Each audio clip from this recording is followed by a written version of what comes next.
My name is Carly Hess, and in this video, we will be covering mass analyzers and detectors that are often coupled with chromatography techniques.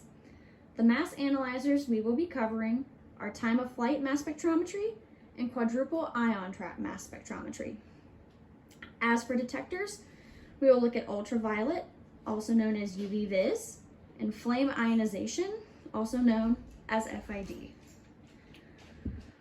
First, it's important to know what a mass analyzer is and what it does. Mass analyzers take samples, ionize them, and separate the ions based on their distinct mass-to-charge ratio. This can be achieved using various techniques like electrospray ionization, reflection, and even applying a current. Different techniques ionize compounds and are able to help identify the individual components. Coupling a mass analyzer with chromatography techniques, such as liquid chromatography, high-performance liquid chromatography, and gas chromatography, allow for greater separation, increased selectivity, and increased specificity. However, with the pros come some cons. Some cons are the additional cost associated with a secondary instrument. They are not easily portable, like some instant tests that are available in the forensic science field, like color tests for drug classes.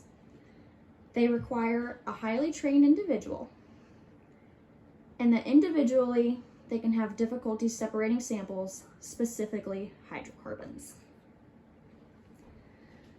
The first mass analyzer we'll look at is time-of-flight mass spectrometry, otherwise known as TOF.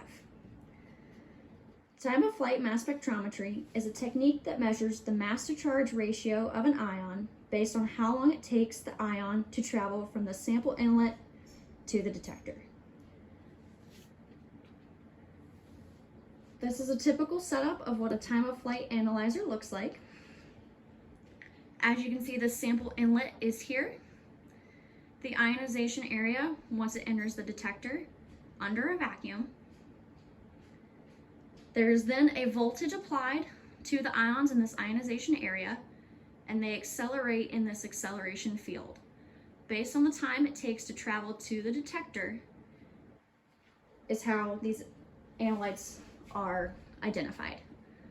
Lighter ions, those with a lighter mass to charge ratio, will travel faster. Heavier ions, those with a higher mass to charge ratio, will travel slower and take longer to reach the detector.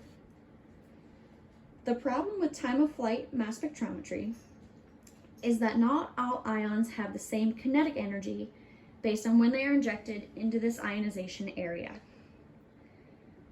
To account for this, reflection can be added to help account for the difference in the kinetic energy. So a time-of-flight analyzer with reflection, they still enter the ion source and are accelerated. Once they hit this reflection stage, they are slowed down and stopped so that when they leave this reflection, they all have the same kinetic energy before they reach the detector. All ions when leaving the reflection grid have the same kinetic energy, allowing for the correction. Coupling time-of-flight mass spectrometry with chromatographic methods allows for detection of high mass analytes. This property makes it well suited to couple with high-performance liquid chromatography, but it can also be paired with gas chromatography. Both instruments, when coupled with TOF-MS, are great advances for forensic toxicology.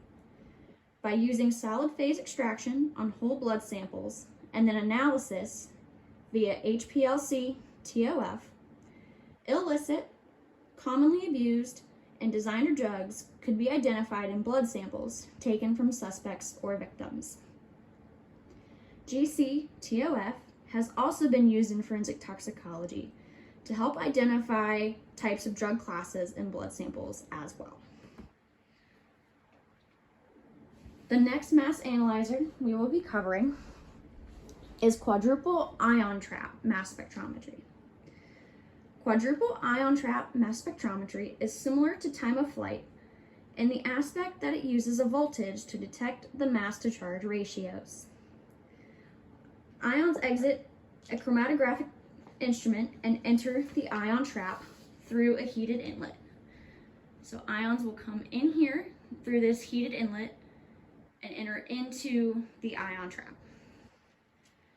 From there, in this entrance cap electrode, noted here, ions come through small holes in this entrance cap electrode, and from here, the ionization happens in the bowl-shaped region, comprised of the ring electrodes and the end caps.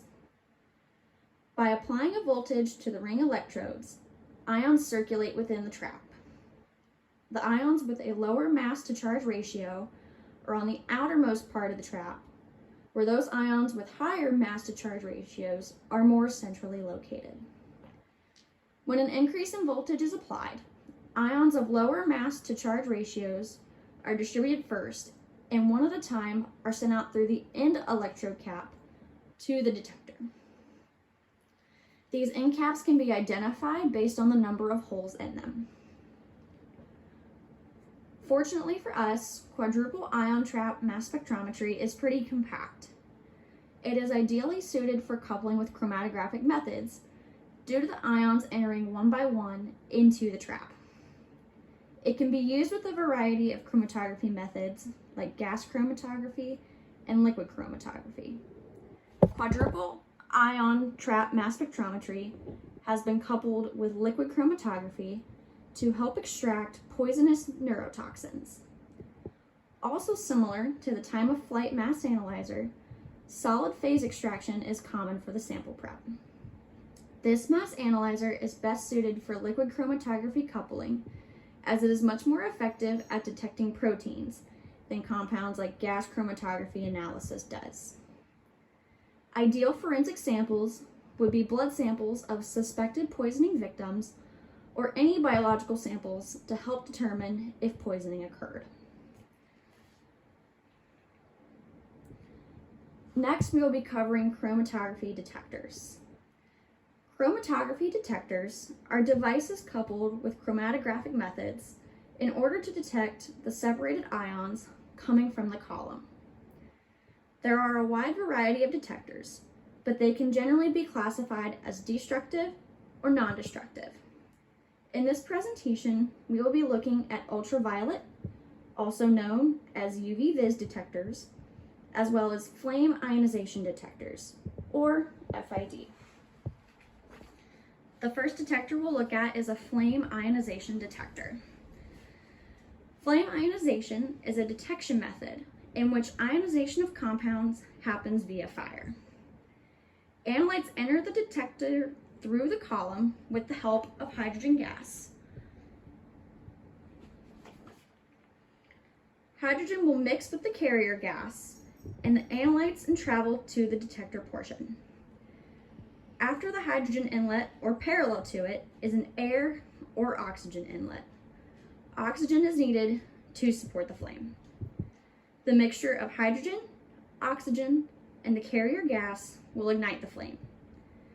Analytes are burnt by the fire, and hydrocarbons will produce ions. These ions are detected by a collector, usually a plate or positive electrode, and are then converted to a signal.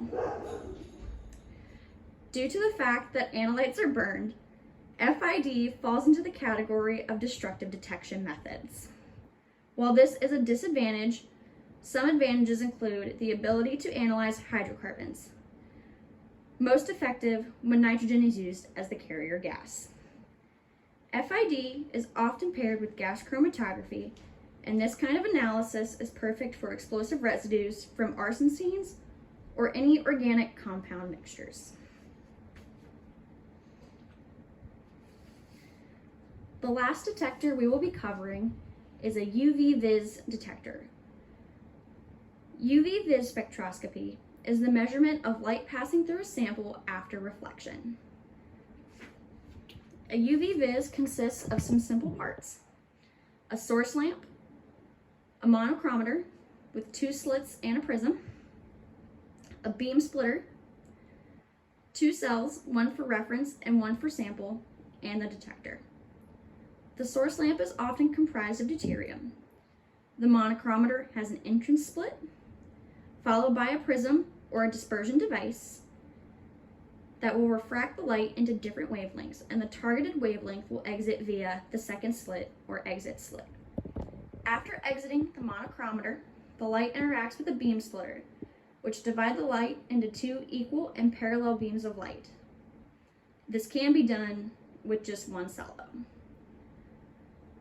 In a 2-cell UV vis, one beam will go to the reference cell and one will go to the sample cell. After the sample cell, the ions will travel to the detector, where the signal will be converted to electrical current that is monitored via a computer. Since these samples reside in a cell, the cell can be reused, and this is considered a non-destructive method and is good for forensic science, as evidence is limited and generally submitted in small quantities to the lab. Trace evidence has become the most popular use of UV vis in forensic science. Analysis of hairs, fibers, and even inks in different pens. UV vis is most often coupled with high-performance liquid chromatography due to its low detection rates and high sensitivity. That concludes this presentation on mass analyzers and detectors.